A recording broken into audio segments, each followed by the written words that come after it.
found out that suffering can not only be painful, but very lonely. I found out in life that suffering in and of itself is not always the worst thing. There was a time in my life where the worst part about suffering was to feel like nobody saw me.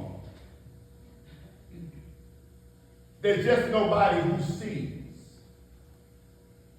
It's one thing to suffer and to have people there who really understand, who can show empathy, who can show sympathy, people who can put their arms around you. But have you ever been in that place where you're suffering and even when there's people around you, you feel like you're by yourself. You feel invisible because it just seems like nobody sees. In other words, sees means there's nobody that really understands just how bad it hurts. Nobody understands how you really are feeling. I remember when my mother passed away in 1993. I was 24 years old. For me personally, life was going pretty well. I had a good paying job. You know, I was young, I was healthy, maybe 60 pounds lighter than I am now. I had a Cadillac and a 9.8 and working all the overtime I wanted. And as we say, you couldn't tell me nothing.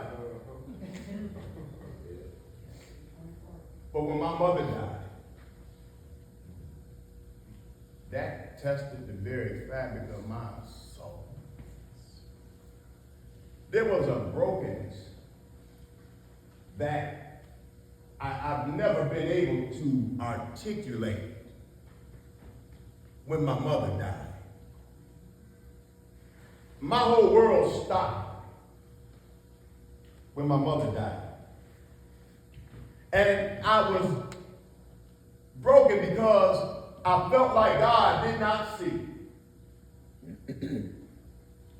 I felt like God didn't see how faithful she had been to him, to allow her to suffer and die of cancer at 48 years old. I just felt like, God, you just did not see her walking us through the snow to get to church, making us go to Sunday school. You didn't see her crying at night. You didn't see her fasting and praying. And this is the reward, God, that you gave my mother. You just did not see. You didn't see.